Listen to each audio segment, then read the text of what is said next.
Acompáñenme a orar una vez más antes de empezar.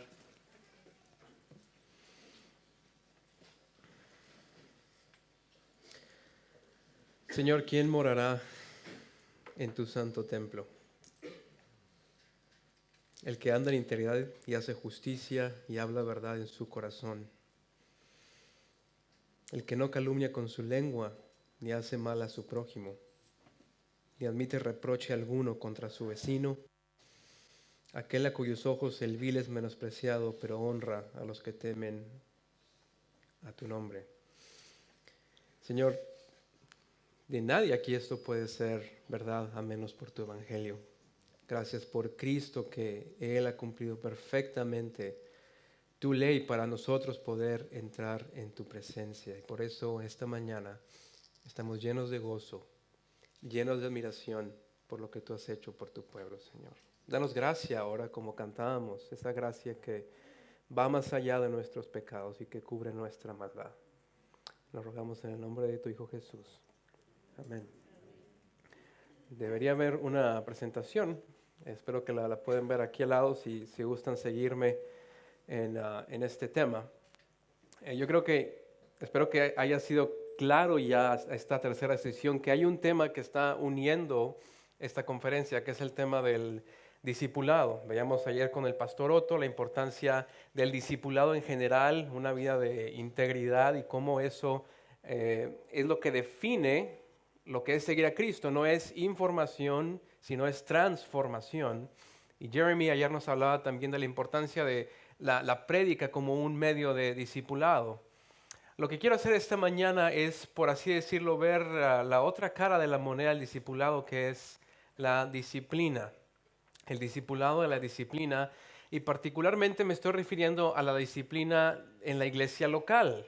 ¿Qué hacemos cuando un hermano, una persona que se dice hermano, no vive como su profesión de fe, vive contrario a su profesión de fe? Y quisiera empezar con una pregunta un tanto retórica, pero si quieren contestar en voz alta está bien. ¿Qué es lo que viene a su mente cuando menciono la palabra disciplina? Piénselo por un momento.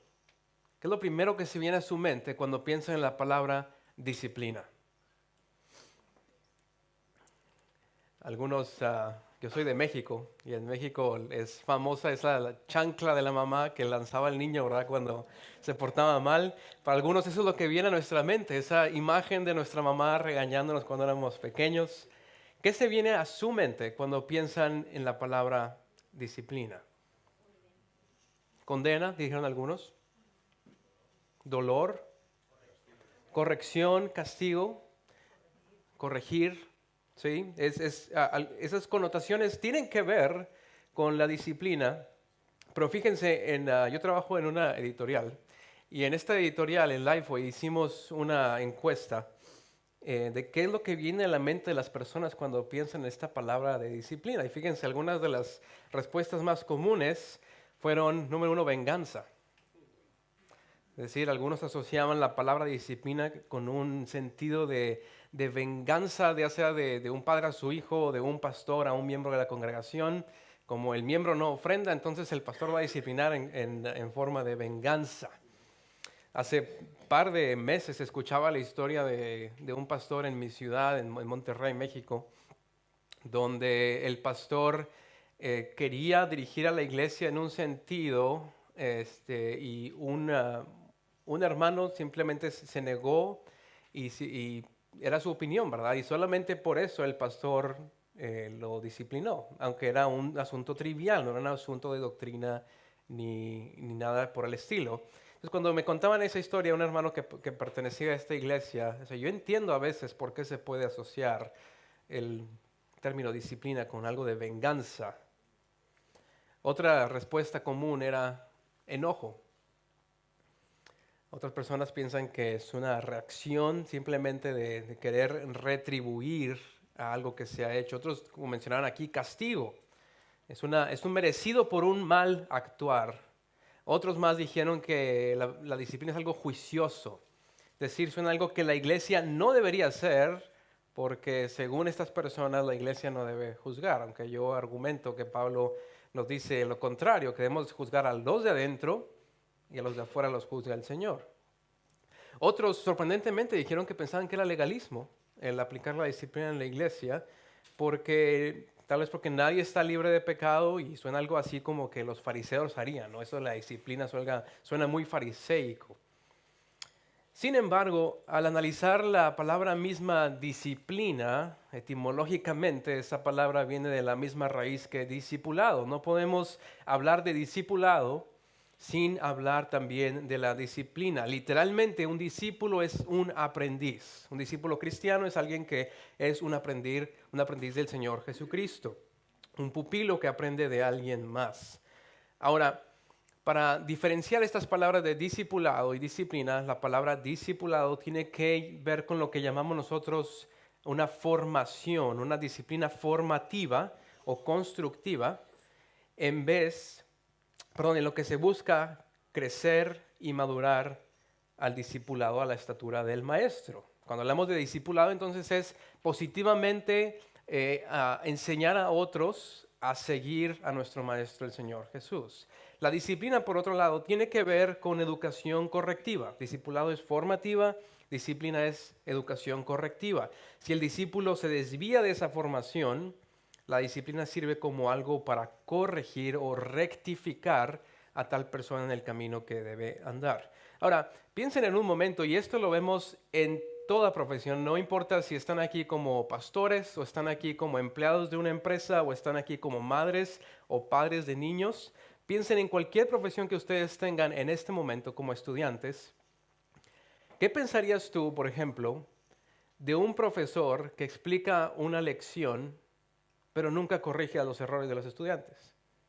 Alguien que dice en la tabla 2 más 2 es igual a 4, viene el estudiante para hacer lo mismo y pone 2 más 2 es igual a 7 y el profesor le dice, muy bien, ha enseñado formativamente lo que es lo correcto, pero no corrige la parte que está equivocada.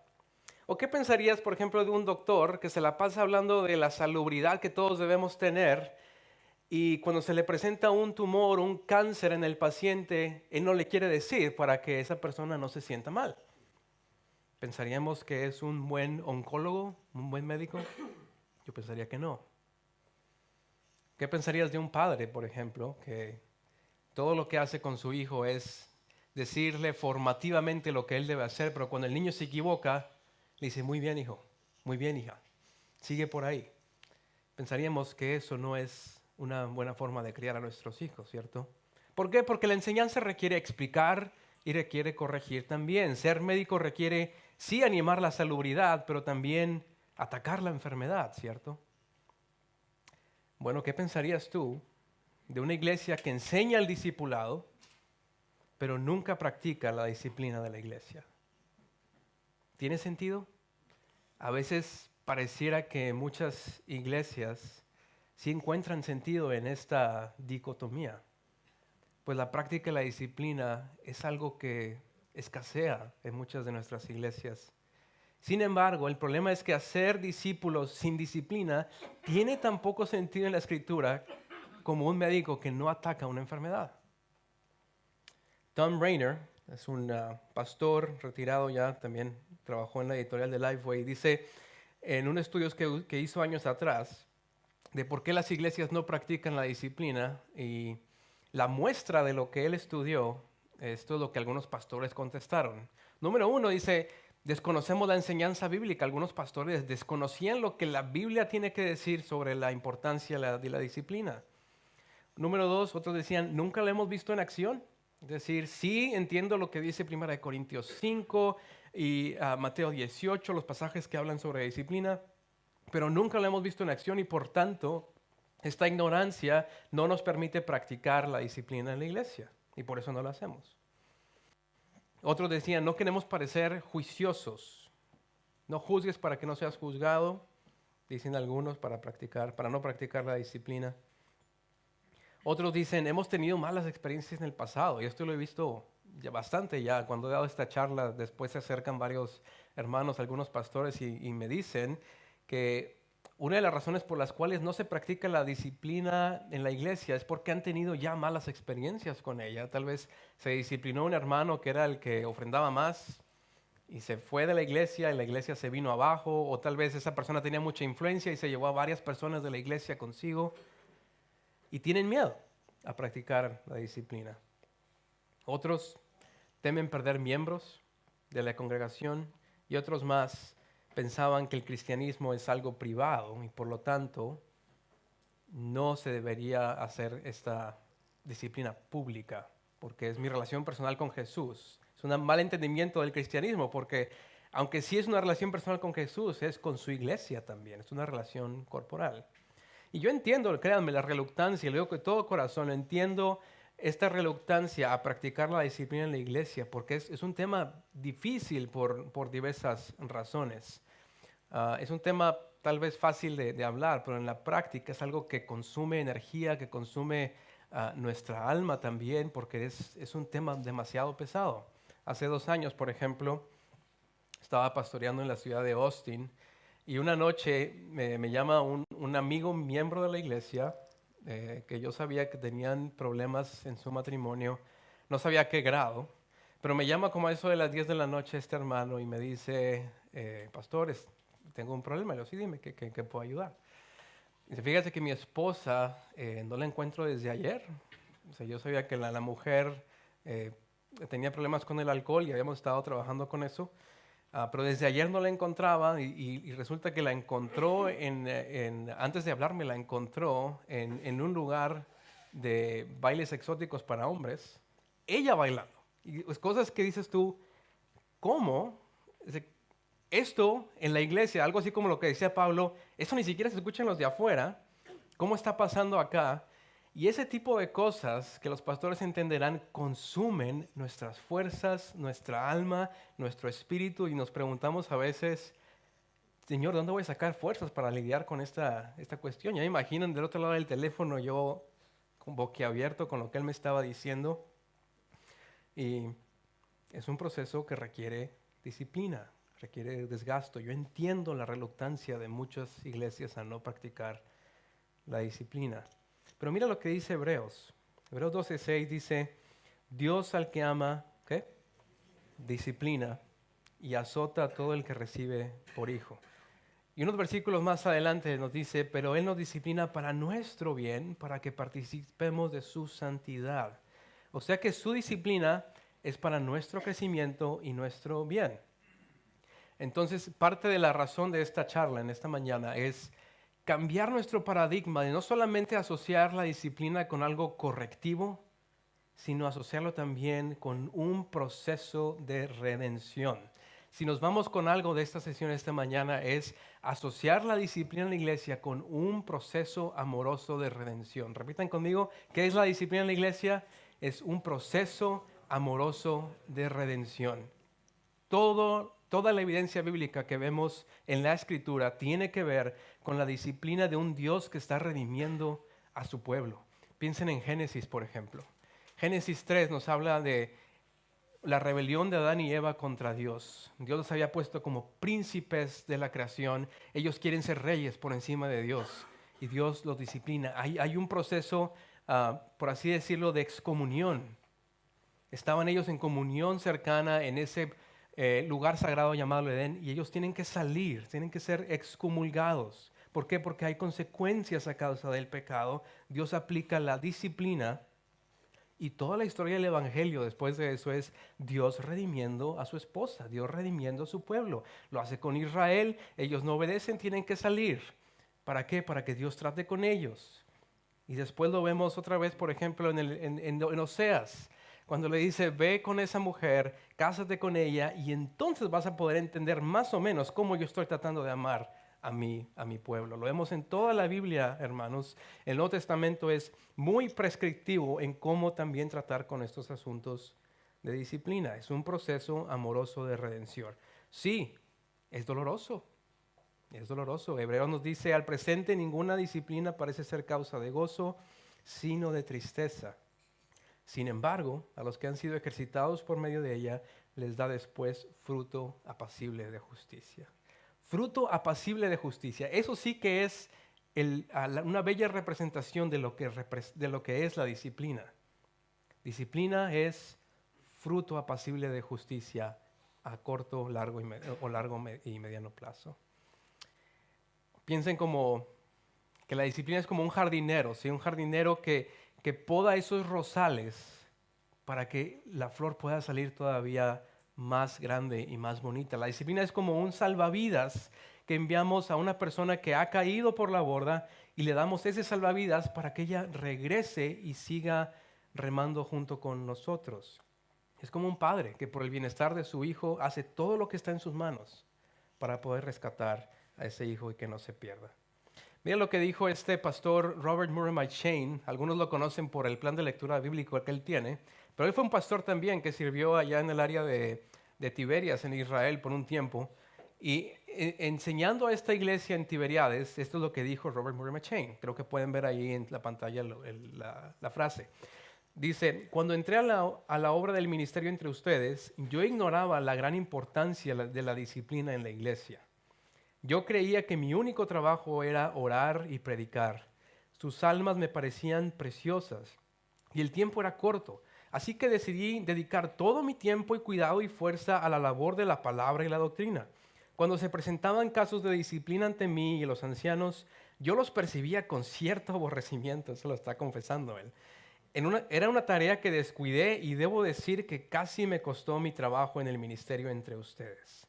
Sin embargo, dice McCheyne, le agradó a Dios, quien enseña a sus siervos de una forma que no es humana a bendecir varios de los casos de disciplina para manifestar la conversión de las almas bajo nuestro cuidado. Y desde esa hora, una nueva luz entró en mi mente y me di cuenta que la predicación es una ordenanza de Dios, pero también lo es la disciplina de la iglesia. Ambas son un regalo de Cristo, dice McCheyne. Descuidar alguna de ellas no es menos que pecado. Esto lo confesó este pastor tras pasar tiempo en la iglesia y dedicó tanto tiempo a la predicación, que bueno, pero dice, cuando llevaban casos de disciplina, los desechaba, no les daba tanta importancia, pero él en retrospectiva dice, es tan importante como la predicación, porque es cuidar la salubridad de su iglesia. Así que el tiempo que nos queda juntos en esta mañana, quisiera hacer tres cosas. Quisiera ver a la Biblia y ver qué dice al respecto la Biblia en cuanto a la disciplina, el qué, el cómo y el por qué. El qué, el cuándo, el cómo y el por qué. ¿Qué dice la Biblia al respecto entonces? Detrás de la disciplina en la iglesia se encuentra el mensaje de redención que vemos en toda la Escritura. Ya mencionábamos Génesis 3, cómo desde Génesis 3 Dios aplica la disciplina a su pueblo, que eran 2 personas en ese entonces, y aplica su disciplina para su bien, para que ellos entiendan que se necesita santidad para estar con el Señor. Vemos la descendencia de Adán y vamos avanzando y vemos que Dios promete a Abraham una tierra prometida. Él lo aparta y después hace promesas y la renueva cuando están a punto de entrar a la tierra prometida en Deuteronomio con Moisés. Y usted le dice, esta tierra es suya, le dice el Señor a ellos, pero ustedes deben guardar mis mandamientos. Y si no guardan mis mandamientos, desde Deuteronomio lo está mencionando, hay consecuencias para lo que viene. Así que el Señor cumple su promesa, Israel falló, ellos no se arrepienten de sus pecados, igual que Adán y Eva, y los saca de su territorio y los pone en exilio. Luego llegamos al Nuevo Testamento y vemos a un hijo de Adán, a un hijo de Israel, que cumple perfectamente la ley del Señor, al que Pablo llama la imagen del Dios invisible. Aquel que vino a acercarnos al trono de Dios nuevamente para poder tener acceso a nuestro Padre. Y antes de irse, el Señor Jesús nos dice que hiciéramos discípulos a la iglesia. Y Él prometió formar su iglesia para que juntos podamos llevar su imagen como su cuerpo y su templo. Hermanos y hermanas, nos damos cuenta que nuestras iglesias son representantes del reino de Dios en la tierra.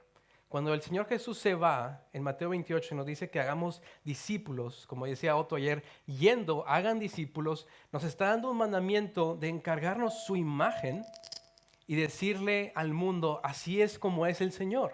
Por eso cuando vivimos contrario a nuestra profesión de fe, estamos mintiéndole al mundo de cómo es Cristo en realidad. Por eso es tan importante que tengamos en cuenta la disciplina en la iglesia, porque estamos mintiendo acerca de la naturaleza de la persona del Señor Jesucristo. Al mundo ver la santidad, el amor y la unidad en la iglesia local, ellos pueden apreciar mejor quién es el Señor Jesús. Entonces, la disciplina es una medida que se toma cuando un representante de Cristo, o que se hace llamar un representante de Cristo, deja de representarlo en cómo Él vive o en cómo Él enseña. La disciplina es una medida que busca corregir imágenes falsas, por así decirlo, de Cristo al mundo. Es como limpiar las impurezas de un espejo, para que cada vez que estamos limpiando ese espejo, la imagen del Dios invisible pueda ser más claramente visible a través de los representantes aquí en la tierra, que son las iglesias locales, de los cuales somos parte aquí. Ahora, ¿qué textos específicamente? Eso es como la gran fotografía de la disciplina en la Biblia, pero ¿qué textos específicamente nos hablan de la disciplina? Si tienen Biblias, vayan conmigo a Mateo 18, versículos 15 al 17. Esto es lo que Jesús le dice a sus discípulos particularmente acerca de esta enseñanza. Dice así, el versículo 15, por tanto, si tu hermano peca contra ti, ve y repréndele estando tú y él solos. Si te oyere, has ganado a tu hermano. Mas si no te oyere, toma aún contigo a uno o dos, para que en boca de 2 o 3 testigos conste toda palabra. Si no los oyere a ellos, dilo a la iglesia, y si no oyere a la iglesia, tenle por gentil y publicano. El problema aquí es un problema hipotético, pero que suele pasar en todas nuestras iglesias. Es un problema de un hermano que peca contra el otro, y Jesús nos da, por así decirlo, 4 niveles de jerarquía en cómo aplicar la disciplina o pasos a seguir, por así decirlo. En primer lugar, si un pecador peca contra otro y ese pecado puede resolverse entre esas 2 personas por sí mismas, entonces caso cerrado. No hay que pasar más allá de ese nivel. Una persona le pide perdón a la otra y se acabó. Ahí queda el proceso de esa disciplina. Número 2, si no puede ser resuelto entre ellos 2, entonces el hermano ofendido debe traer a 2 o 3. Prudencia nos dice que es bueno involucrar a los pastores en estos 2 o 3, para que en boca de 2 o 3 testigos conste toda palabra. O sea, Jesús está tomando esa frase de Deuteronomio capítulo 9, que protege a un individuo de acusaciones falsas en contra de su persona. Deuteronomio, de hecho, llama a hacer una amplia investigación, si ustedes leen el contexto, una amplia investigación de cuando alguien acusa a otro de un crimen, de un pecado. Hay una investigación para que esa persona pueda ser hallada culpable o hallada justa. Los 2 o 3 testigos tienen el propósito de confirmar la ofensa como algo serio y sin falta de arrepentimiento, o bien como algo del cual es absuelto. Número 3, si eso no funciona, es decir, si esta persona trae a 2 o 3 testigos, se le halla culpable y aún así esta persona no se arrepiente, entonces Mateo nos dice que los 3 testigos y la parte ofendida lo llevan a la iglesia en su totalidad. En nuestra iglesia, generalmente esto se presenta a través de los pastores o los ancianos. Cuando una persona no se arrepiente y ha pasado por este proceso, que puede ser corto, puede ser largo, los pastores anuncian a la iglesia lo que ha estado pasando, para que si alguien en la iglesia tiene una relación todavía más personal con este hermano, esta hermana, puedan ir y poder animarle a que se arrepienta, y se da un tiempo de gracia para que ellos puedan intervenir en la vida de este individuo. ¿Qué pasa si esta persona no se arrepiente? El paso final es, versículo 17, si no los oyere a ellos, dilo a la iglesia, y si no oye a la iglesia, tenle por gentil y publicano. Es decir, esta persona debe ser tratado como un no creyente, alguien fuera de la comunión, alguien que está diciendo que es cristiano, pero vive en contra de su profesión, y por lo tanto esta embajada que llamamos la iglesia ya no puede afirmar que este hermano esta persona es un hermano. No, la iglesia no tiene el poder de quitar o poner la salvación, eso lo da el Señor, pero la iglesia sí ha sido encomendada en ser una embajada de la iglesia y poder decir, por lo que yo alcanzo a ver en tu vida y por cómo tú no te arrepientes de este acto, esta rebelión en contra del Señor, ya no podemos afirmar que tú pertenezcas a nosotros. Esa es la acción última de la disciplina. No estás viviendo como un representante de la imagen de Dios y no podemos decirle al mundo que así es el Señor, por lo tanto debemos de hacer algo. Ahora, noten dos cosas, dos principios de este pasaje que son muy importantes.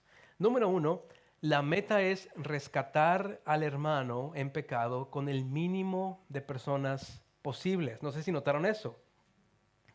La meta es siempre tener el círculo lo más pequeño que se pueda, es decir, 1 a 1, y si se resuelve ahí, no hay necesidad de ir más allá. Ahí se quedó el asunto, se arrepintió este hermano y se acabó.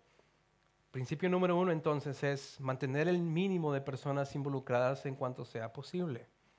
Número 2, la iglesia local tiene responsabilidad de velar por la disciplina. Sí son los pastores, pero la iglesia tiene una tarea especial como hermanos y hermanas, como real sacerdocio que somos, de intervenir los unos por los otros, de tal forma que sea una cultura en nuestras iglesias donde es normal que si una persona ve un pecado en mí, ella me pueda decir, hermano, estás viviendo mal, no estás representando al Señor. Y eso debería ser algo normal en nuestras vidas como iglesia, el pulirnos unos a otros para que no llegue a una escala mayor. Esto de 1 a 1 debería ser un proceso normal en nuestra vida de discipulado, el corregirnos mutuamente. Ahora, ¿quién tiene responsabilidad sobre la disciplina? Es otra pregunta que podemos hacerle a la Escritura. Primera de Corintios 5, 1 al 5, nos habla de esto. No es solamente el Señor Jesús que nos habla de la disciplina, sino el apóstol Pablo es muy extenso también en cómo tratar con asuntos de disciplina. Mira lo que dice Primera de Corintios 5, 15, perdón, 1 al 5. Primera de Corintios 5, 1 al 5 dice, de cierto se oye que hay entre vosotros fornicación y tal fornicación cual ni aún se nombra entre los gentiles, tanto que alguno tiene la mujer de su padre. Quiero que piensen en eso por un momento.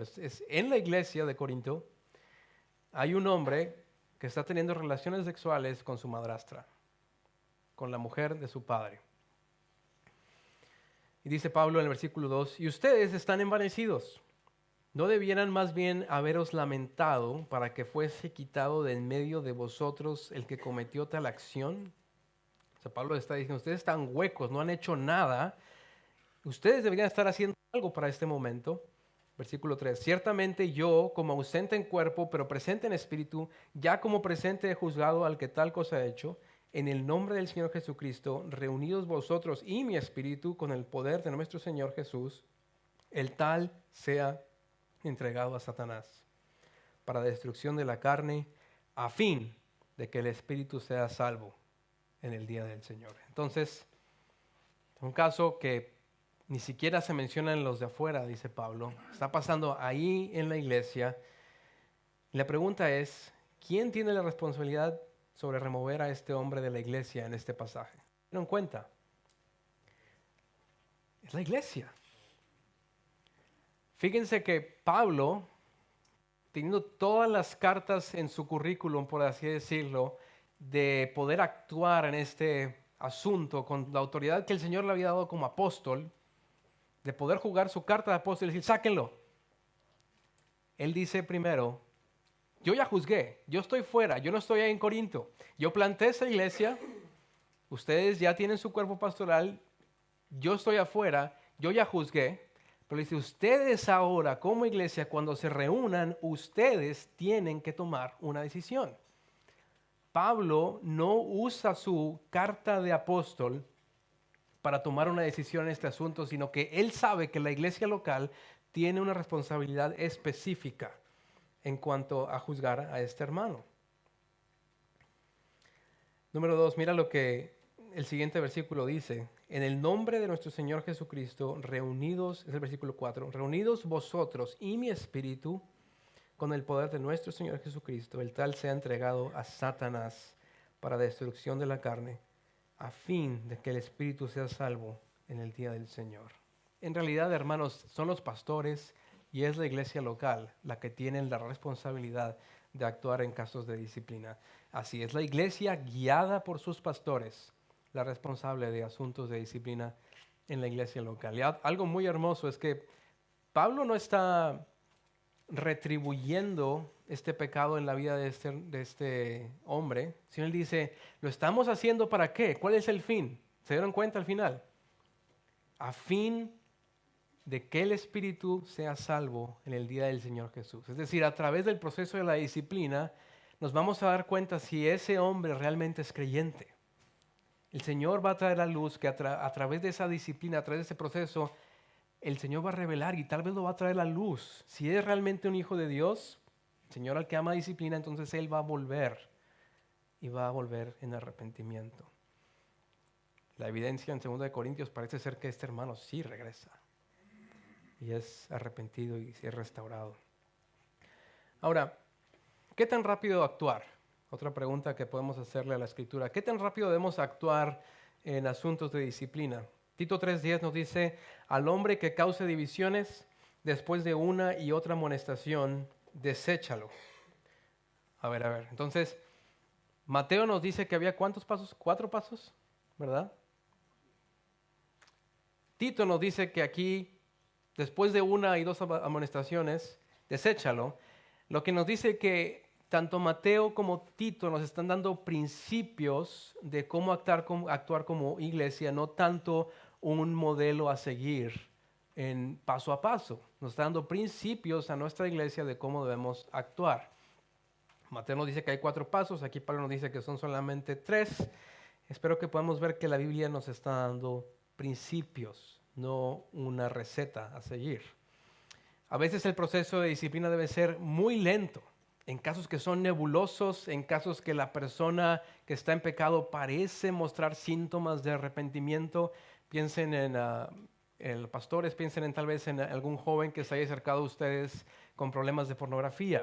Si él les ha confesado este pecado y les dice, estoy luchando con problemas de pornografía en mi vida, necesito ayuda. Este hombre está en pecado, pero el hecho de que él te haya dicho, a ti te da un indicio de que hay arrepentimiento, que él está luchando. Yo puedo luchar con él. Y me da gusto que me haya dicho para poder luchar con él en ese proceso, y requiere un proceso lento de disciplina. Hay otros que son pecados como los de 1 Corintios 5, que son tan escandalosos inclusive en el mundo, que la iglesia debe actuar rápido, inmediatamente, para entonces poder proteger la reputación de Cristo. Lo cierto es que diferentes pecadores requieren diferentes estrategias, diferentes pecados requieren diferentes métodos. Pablo mismo nos instruye en 1 Tesalonicenses, dice, les exhortamos, hermanos, a que amonesten a los indisciplinados, animen a los desalentados, sostengan a los débiles y con todos sean pacientes. Se requiere paciencia en la disciplina y mucha cordura para saber cómo actuar como iglesia. A veces los procesos de disciplina necesitan ser muy rápidos, como decía, porque debemos proteger tanto la unión de la iglesia como la reputación de Cristo. En este caso de Tito, Pablo está muy preocupado con esta iglesia a la que se está refiriendo y les dice, tienen que actuar 1 o 2 amonestaciones y después sáquenlo. ¿Por qué? Porque la unidad de la iglesia está en juego. 1 Corintios 5 también habla muy rápido. ¿Por qué? Porque la reputación de Cristo está siendo difamada en los de afuera. A decir verdad, hermanos, no existe una fórmula, una fórmula bíblica para aplicar la disciplina, por lo que es tan importante que las iglesias tengan pastores que sean prudentes, que puedan resolver estos asuntos con una pluralidad de ancianos. Esta tarea es demasiado grande para un solo pastor. Por eso el Señor nos ha dado regalos que se llaman ancianos, pastores, para juntos poder guiar a la iglesia a tomar decisiones con sabiduría en casos tan difíciles. Bien, ¿cuándo debe aplicarse la disciplina? ¿Cuándo debe aplicarse la disciplina? Jonathan Leeman es un autor que, por cierto, vi su librito allá afuera, se llama La disciplina de la iglesia, es excelente. Y Leeman nos dice que al resumir los datos bíblicos de la disciplina, parece ser que la Biblia nos indica que son 3 cosas que se deben cumplir cuando practicamos la disciplina en la iglesia local. Número 1, debe ser un pecado externo. Número 2, debe ser un pecado serio. Y número 3, debe ser un pecado sin arrepentimiento. Es decir, número 1, un pecado debe tener una manifestación externa. A veces nos gustaría disciplinar al hermano que parece ser orgulloso, ¿sí? O que me hizo una mueca al entrar a la congregación. Ya lo voy a disciplinar porque me hizo un mal gesto, ¿verdad? Pero eso no es algo externo, no es algo visible. Lo que nos parece indicar la Escritura es que un pecado debe ser tan externo, tan tangible, que sea evidente lo que esta persona ha hecho. No podemos disciplinar a alguien porque sospechamos que es avaro o sospechamos que es orgulloso. Es cuando esa avaricia se transforma en algún robo, que es algo más visible, pues algo tangible que la iglesia debe actuar.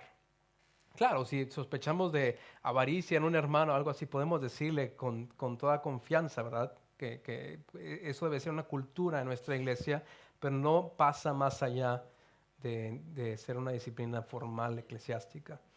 Número 2, debe ser un pecado serio. Ahora yo entiendo que todo pecado es serio delante de los ojos de Dios, pero piensen en un hermano, por ejemplo, que tiende a embellecer los detalles de su narrativa cuando nos cuenta alguna historia. Nos dice, no, es que vimos y hubo miles de personas cuando en realidad eran 100 o yo qué sé. Eso tal vez se puede corregir en 1 a 1 y no pasaría a un proceso de disciplina. Tiene que ser un pecado que sea serio y que después de confrontarlo en privado, si no se arrepiente, pueda pasar algo más formal. No todos los pecados deben llegar a todos los oídos de la congregación. Un principio que tenemos en nuestra iglesia es, a la magnitud del pecado debe ser la magnitud del arrepentimiento. Si fue un pecado público, entonces el arrepentimiento debe ser público. Si fue un pecado en privado, entonces el arrepentimiento puede permanecer en privado. La magnitud del pecado va a determinar la magnitud del arrepentimiento y de la disciplina. Por último, la disciplina formal, dice Lehman, debe ser aplicada cuando esta persona no se arrepiente. La persona involucrada en el pecado serio ha sido confrontada una y otra vez por hermanos en varios círculos, no se arrepiente y esa persona está demostrando en ese momento que atesora más a su pecado que el Señor Jesús y por lo tanto la iglesia debe actuar. Ahora, antes de disciplinar, ustedes pueden pensar, ok, entiendo lo que la Biblia dice de la disciplina, voy a regresar a mi iglesia y aplicar disciplina a todos los hermanos que están ahí pecando. Bueno, yo quisiera desanimarlos a que hagan eso, porque antes de sacar la espada formal de la disciplina, tenemos que fomentar esta cultura de la que he estado hablando de la disciplina, una cultura donde es normal el confrontarnos mutuamente en el amor del Señor, que sea muy normal el poder pulirnos en santificación y sí, también, obviamente, pulirnos de forma formativa, enseñarnos formativamente, pero también que sea normal el corregirnos mutuamente cuando la ocasión lo demande. Siempre cuento esta historia cuando doy esta charla, que cambió mi paradigma de la disciplina y de la responsabilidad que yo tenía como miembro. En ese entonces yo no estaba pastoreando, era miembro de una iglesia en Washington, D.C. Y mis primeras semanas, uno de los pastores me invitó a comer. Y regresando de la comida, yo como miembro le digo, oiga, Pastor Andy, quiero que usted que sepa que si usted me va a estar mentoreando, usted tiene toda la libertad de cuando usted vea algo mal en mi vida, usted me puede decir sin ningún problema. Y él se me quedó viendo así y me dice, yo no necesito tu permiso para hacer eso. Yo muy amable le estaba diciendo, y él me dice, yo no ocupo tu permiso para hacer eso, porque el día que tú te hiciste miembro de esta congregación, tú le diste permiso no solamente a mí como pastor, sino a toda la congregación de hacer eso mismo que tú me estás pidiendo que haga. Cuando nosotros nos unimos a una iglesia, parte de la razón es porque nos estamos comprometiendo a vivir en santidad con esa iglesia y le estamos diciendo al hermano y la hermana y el hermano que nos está rodeando, velen por mi vida. yo voy a velar por las de ustedes. Ustedes tienen responsabilidad de velar por la mía. En ese momento, mi paradigma de la iglesia local y de la disciplina cambió por completo. Es una cultura. Es algo que tenemos que fomentar como pastores, pero también como miembros. El que sea completamente normal, el ser transparentes y el poder decirnos, ah, el poder reprendernos cuando la ocasión lo demande. Si tu iglesia no hace esto en privado, me temo que vas a confundir entonces a las ovejas cuando saques la espada formal de la disciplina cuando una ocasión lo demande. Bien, ¿cuándo se debe restaurar a la persona en castigo? Dijimos, ¿se acuerdan cuál era el propósito de la disciplina? Es un proceso amoroso de redención. Si esa es la meta, el restaurar a un hermano en pecado, entonces la pregunta lógica es, ¿cuándo debemos restaurar al disciplinado? ¿Cuándo ocurre esto? Bueno, la restauración al compañerismo de la iglesia ocurre cuando hay signos de arrepentimiento verdadero. Signos de arrepentimiento verdadero, señales de arrepentimiento verdadero. ¿Cómo se ve el arrepentimiento? Eso depende de la naturaleza del pecado. Y una vez más, tan importante tener una pluralidad de ancianos que nos puedan guiar en el proceso de disciplina para restaurar a un hermano. A veces los pasos de arrepentimiento son muy claros. Piensan en el hombre que abandonó a su mujer y a su familia y después viene a ti como pastor y te dice, estoy arrepentido. Y le preguntas, bueno, ¿ya volviste con tu mujer y tus hijos? Y te dice que no. Eso me dice claramente que esa persona no está arrepentida, no ha entendido el arrepentimiento bíblico. A veces es muy claro los pasos que se deben tomar para una restauración. A veces los pasos de arrepentimiento no van a ser tan claros como ese. Piensen en el joven que estaba batallando con la pornografía. Los pasos de arrepentimiento va a ser un proceso de sabiduría y de prudencia de los pastores de cómo poder ayudar a este hermano a ser restaurado. A veces necesitamos dejar pasar tiempo para que el arrepentimiento muestre frutos. Piensen en el ejemplo de 1 Corintios 5. Ese hombre había pecado tan escandalosamente que lo sacan inmediatamente, o Pablo decía, sáquenlo inmediatamente de la congregación. ¿Cómo iban a saber ellos cuándo restaurarlo? Esa persona puede decir, y esto lo he visto en mi propia iglesia, un hombre cae en un pecado externo, grave, lo sacan y dice, estoy arrepentido. Bueno, tenemos que pasar tiempo con él para ver si realmente es un arrepentimiento verdadero o es simplemente un temor a su reputación, o un temor a perder las amistades de la iglesia, o yo que sé. Puede haber tantas razones por las que esa persona puede decir, sí me arrepiento, cuando ya fue atrapado en su pecado. Tenemos que tener cuidado de cómo restaurar a esa persona también. Ahora, ya que una persona es restaurada con la ayuda de los pastores, con la ayuda de la iglesia, una vez que una iglesia decide restaurar a un individuo al compañerismo y a la cena del Señor, no debe haber distinción alguna, óigame bien, no debe haber distinción alguna entre esa persona y los demás miembros de la congregación. Una persona restaurada de su pecado no es una segunda clase de ciudadano del reino de los cielos. Es un ciudadano del reino de los cielos, tal y como tú y como yo, ha sido rescatado del hoyo, del pozo, del calabozo, como dice David. Hemos sido restaurados. Si se ha arrepentido, entonces no hay razón, no hay necesidad de tratarlo como una clase inferior, por así decirlo, del reino de los cielos. Al contrario, la iglesia debe públicamente anunciar su perdón. Juan 20:23 nos dice, afirmar su perdón por el individuo arrepentido, 2 Corintios 2:8, y celebrar. Algo así como que, perdón, algo así como lo que sucede con la historia del hijo pródigo. Cuando esa persona regrese, esa persona merece la celebración del reino de los cielos porque un pecador se ha arrepentido y ha demostrado que la disciplina ha mostrado fruto. Para terminar, en la última década, pertenecido a 3 iglesias en la última década, una como miembro, 2 como miembro y una como pastor. Y en esta última década yo he podido ver casos de disciplina pública. a un número de individuos, recuerdo algunos por borrachera, a otros por falta de asistencia, ha sido también una común. Um, sí, no recuerdo algunos otros más, pero recuerdo una en especial donde había un joven que era muy exitoso en su trabajo y la iglesia se dio cuenta de que esta persona estaba robando y la iglesia actúa. Esta persona no se arrepiente y de hecho se va de la iglesia, se va de la ciudad inclusive al otro lado del país.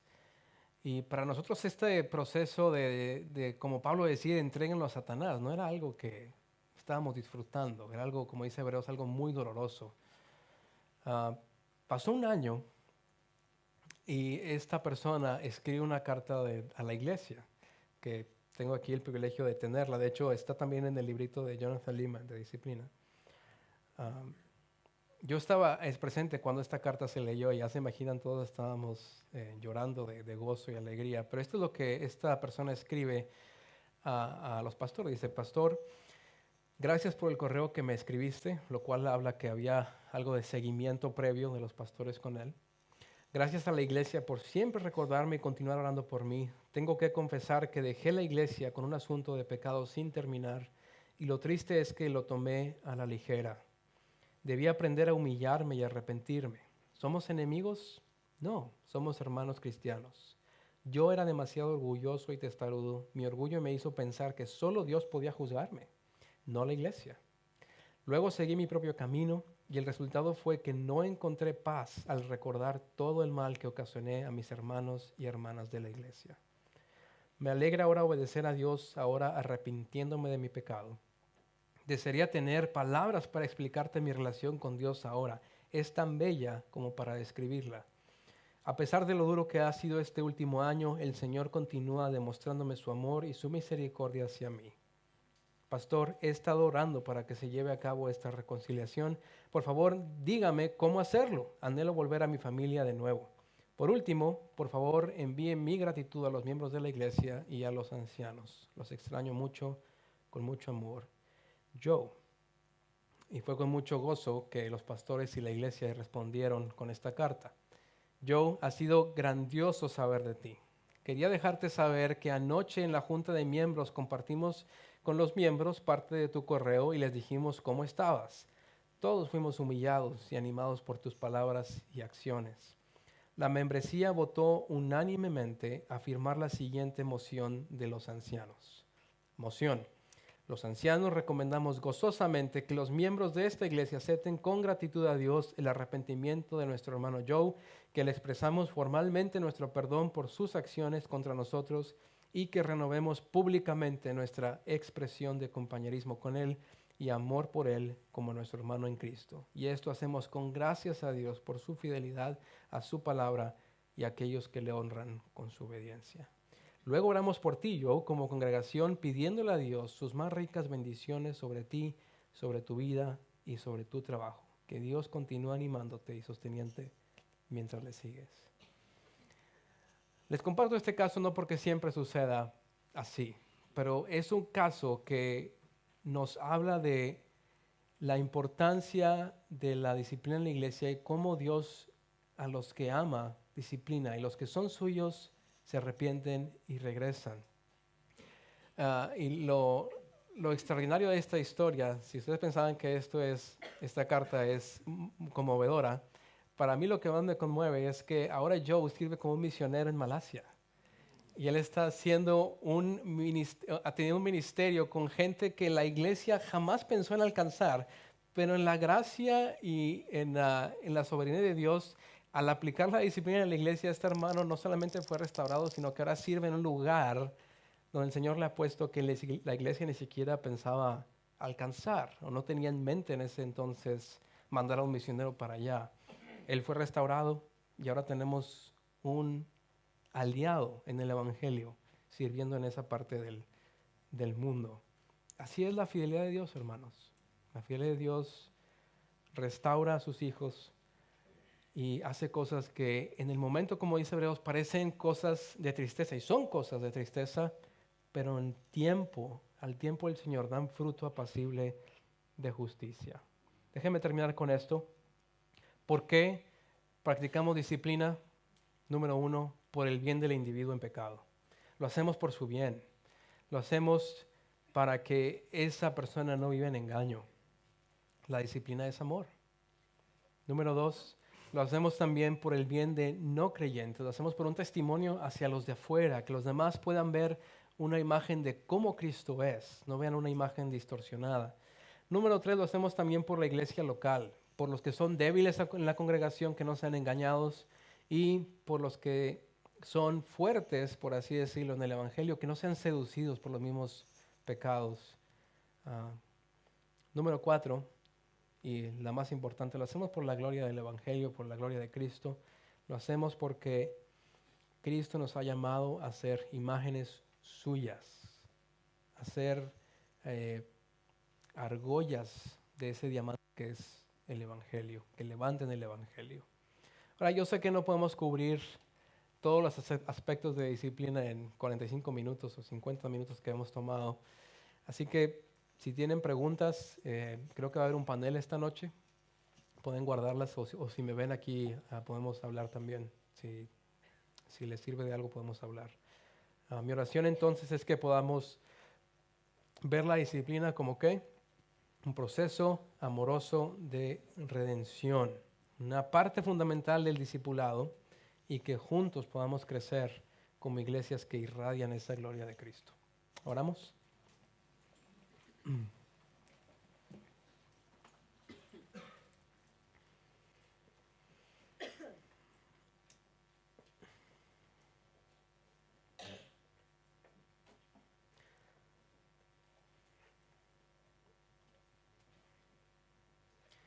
Al pensar, Señor, en lo que dice tu palabra en cuanto a la disciplina, es evidente que es un regalo para tu iglesia, para que nosotros de este lado del cielo, como embajadas, podamos corregir en amor a aquellos que no están viviendo conforme a su profesión de fe. Así que, Padre, aunque es un proceso doloroso y aunque es un proceso que desgasta, te pedimos, Señor, que tú nos ayudes a ser obedientes a tu palabra y que como iglesias podamos usar esta herramienta con todo amor para poder nosotros vivir en santidad y que el mundo pueda ver que tu evangelio es diferente, que tu evangelio transforma vidas y que tu evangelio redime y que restaura. Y Padre, ayúdanos entonces a vivir de tal forma que la gloria de Cristo sea exaltada en nuestras comunidades. Lo rogamos en el nombre de Cristo. Amén. Dios les bendiga.